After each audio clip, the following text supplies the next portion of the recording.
Hello everybody, welcome back to another election prediction video. This time we're going to go do a video assuming that everything goes right for Nikki Haley, like the best case scenario happens for her. Let's say that she just picks up a lot of momentum and we'll just go through it. And this video is just going to be detailing, can Nikki Haley, even in her best case scenario, beat Donald Trump?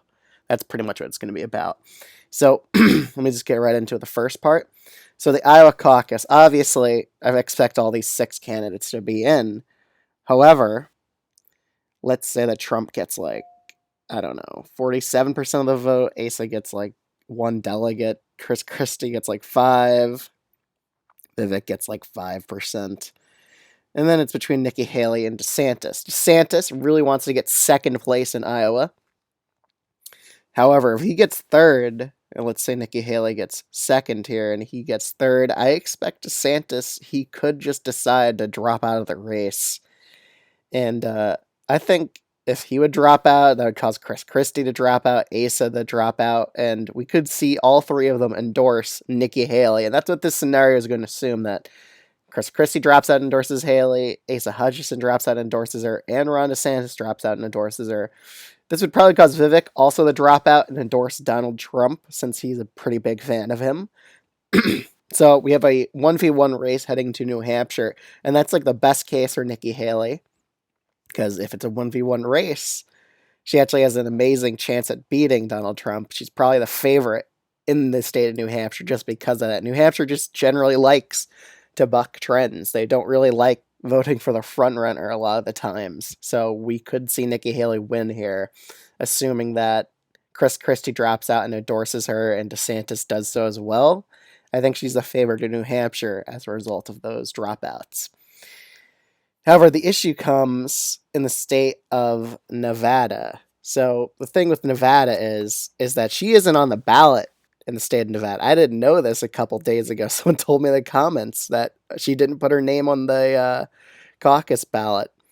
So that basically means she's only running the Nevada primary, which doesn't have any delegates, which that's what she put her name on for. So in Nevada, Trump will probably get like 90% of the delegates, 88%. Well, I guess the rest of the people who are against Trump just vote for DeSantis, whose name's on the ballot. They could just cancel the caucus entirely and just give 100% to Trump, but I doubt it. I think they'll still hold it with the dropped out candidates' names on the ballots. So Trump will probably get most of the delegates here just because Nikki Haley didn't put her name on the caucus ballot. Going up to South Carolina, assuming she gets a win in New Hampshire, she'll probably be in pretty good shape in South Carolina.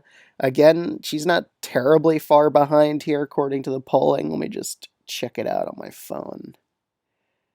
Yeah, she's like in the 22% range, while Trump's in the high 40s. But assuming it's a one-on-one race and Nikki Haley picked up momentum here, I think she'd probably win here by a narrow 52 to 48% margin or so, just on a 1v1 race. And the important thing about South Carolina is if you win the statewide vote, you pretty much win like a lot of their delegates here.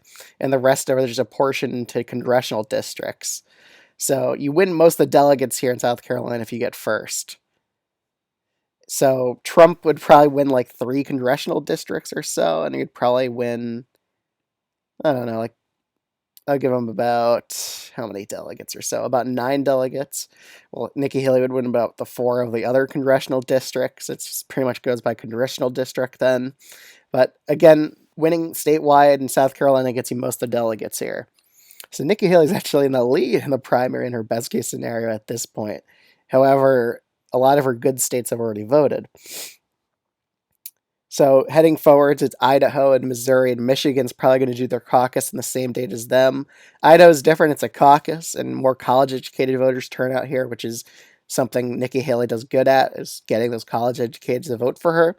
And it's a more like, there's a lot more Mormons in the state, and usually it's a pretty good sign for an anti-Trump candidate in primaries. So it's a winner-take-most state, so she would get 65% of the delegates or so. Missouri, on the other hand, Trump would for sure win here. Probably get around 66%. And Michigan's caucus, it's winner take most as well, and Trump would get most of the delegates here too. So Trump's back in the lead in the primary. Up next, we have DC. It's a winner take all territory. So again, Nikki Haley, this is probably one thing she's for sure going to win the Republican primary if she stays in at this point. She'll probably definitely win DC if she keeps her stays inside the race here. But again, winner take all gets her a lot of delegates. Up next, we have North Dakota. And again, it's a bit weird here, but I still think Trump will be probably the favorite. Again, party elites here. Most of the senators in North Dakota endorse Donald Trump, I'm pretty sure at this point. They're swapped from Doug Burgum to endorsing Trump. So again, I expect Trump to get most of the delegates in North Dakota. All right. So now we have Super Tuesday, and this is make or break for Nikki Haley. She has to do really well in a lot of these states, and in her best case scenario, with the states she's won so far, I think she'll win a fair amount. So Trump will definitely have Alabama locked in. Same with Tennessee. Like, this is just the Trump belt right here. These states I'm just filling in, and they're all winner take most, so he'll get a lot of delegates just by winning all these states here. Again, Nikki Haley has little chance at winning these four. I just really doubt it. Even Minnesota, Trump's just so far ahead here, and it's winner take all. I think Trump will for sure get those delegates. Massachusetts did well. It's just a very Trumpy base in this state.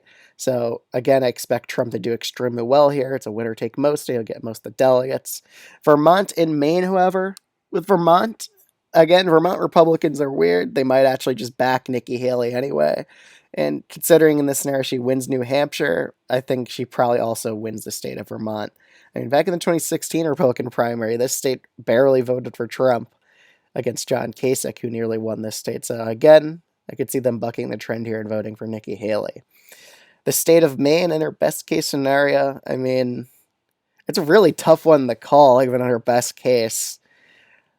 But again, depending on Susan Collins, I think she would probably endorse Nikki Haley here. So I could see Nikki Haley in her best case scenario taking the state from Trump. But yeah, I would just put it that way for now. Texas, on the other hand, it's for sure going to Trump in a 1v1 matchup. California, it's a winner-take-all state if you get 50% of the delegates here. If it's under 50%, it's proportional. But since it's one-on-one race, Trump's for sure winning the state. He has a huge lead in here. In Colorado and Utah, again, I see both these states probably going to Nikki Haley. Utah due to the Mormon population. In Colorado, I mean, there was that court case removing Trump's name for the Colorado ballot, but I kind of doubt that'll hold. And I think they'll just proceed with the primary anyway, and the Supreme Court will probably allow Trump's name to be on the ballot still. So, again, he'll get some delegates here, but I think Nikki Haley in her best case scenario carries Colorado. Alaska as well, I could see Nikki Haley winning the state again. Ted Cruz won the state against Trump back in 2016, so we're seeing a lot of these 2016 states go against him if another candidate picks up momentum. Virginia, her best case, I actually think she would win here with more momentum. North Carolina, it will be a very, very close state, but I still think that she would probably lose it just super narrowly. It's a proportional state. She'll still get some delegates, but again, I just think Trump has a lot of favor in this state, and I still think he would carry it. Virginia is a lot more elitist than North Carolina is in a Republican primary, so I think Nikki Haley would win Virginia but lose North Carolina, even though she's from neighboring South Carolina. Is there any territories I forgot? Oh yeah, the Virgin Islands.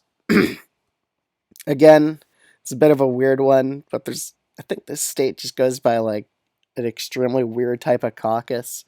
So I think Nikki Haley would probably narrowly win this one, while American Samoa, yeah, it's probably proportional. So it probably lets the people of the island actually vote. I think Trump would probably win over them in that area. Then we have Guam next. I think Trump would probably win this territory as well. Northern Marianas Island, again, I think Trump would win this as well. It's proportional, so the Islanders can vote. It's not just the party elites. In Puerto Rico, Trump's lead with Latino voters, the primary is very large. I think he would do pretty well here. It's a winner-take-most state as well. And so far, Nikki Haley, she's only like 350 delegates behind, but a lot of her best states have already voted, including all the ones she won in Super Tuesday. So let's get into it. Georgia is up next. In her best case scenario, Trump's candidates lost in the Georgia primary last time around. So it's a winner-take-most state. I think she could win it in her best case. However, Mississippi, I don't think she's going to win that. I think that's like a very Trumpy base in that state. Hawaii, again, Trump does better, really well with non-white voters in the primary, so I think he would do quite well in this state. Washington, however, a lot of Washington reps have endorsed Ron DeSantis here. I could see them endorsing Nikki Haley if DeSantis endorses her. So I think she would have a narrow edge here against Trump, but it would be a very narrow edge. Okay, now we're coming up to the winner take all primaries, and this is where I think Nikki Haley could even drop out of the race, considering that they're not splitting the delegates here. It's just winner take all. So Trump's for sure winning Florida, Ohio, and Illinois. He needs 1,234 delegates to get there, and he's already like 150 away. Nikki Haley, in her best case, I think she would at least win Arizona. But we also have Kansas up next, and they actually do it by split. So let's go there. I think Trump would still win here. They do it by district, similar to South Carolina. Again, we could see Nikki Haley drop out of the race. She's pretty much behind by so much that Trump only needs like 90 or so delegates left to get to 1234. But let's say, for argument's sake, he stays in for the next few primaries till at least Trump gets to 1234. So Louisiana, it's winner take all. Trump will get for sure 100% of the delegates there. Delaware, well, the next 5 primaries are Connecticut, Delaware, New York, Rhode Island, and Wisconsin. Delaware and Wisconsin are both winner-take-all states, and Trump will probably be the favorite in each of these ones. And in the winner-take-most states here, New York, it's one of Trump's home states. He'll probably win most of the delegates here. Rhode Island, I also expect him to probably win here. Same with Connecticut. I think you would also win here. You just take the momentum away from Nikki Haley. And Nikki Haley has no path of nomination. Trump wins a majority of the delegates already. So she would drop out of the race for sure by this point. But I personally think she'd drop out after the Florida, Ohio, Illinois, and Arizona winner-take-all primaries, because that really shows there's no path. But she'll definitely have to drop out after Trump gets them enough delegates. So these rest of these states, let's just fill them in to 100% Trump states. Sure, some of them are proportional, but it really isn't enough to catch up to Trump. So, again, this is Nikki Haley's best case scenario. So even in her best case, she still won't be able to defeat Donald Trump. Even after winning New Hampshire and South Carolina, it's a one-on-one race. These are all the states she still wins. Still, not even enough to even beat Donald Trump, who has a ginormous primary lead currently. Sometimes it's even in the 65% to 67% range. So even though that would go down if she wins in New Hampshire and then in South Carolina, it's still just not enough. Just Trump's wins in all these winner-take-all states like California, Illinois, Ohio, Florida, that's just enough to prevent her from getting enough delegates. So she has little chance of beating Donald Trump. Can she beat Trump in a best case? No. That's the answer. So that's the end of this video. If you enjoyed it and you aren't subscribed to her, you should totally do so. Other than that, I'll see you on the next one. Thanks for watching.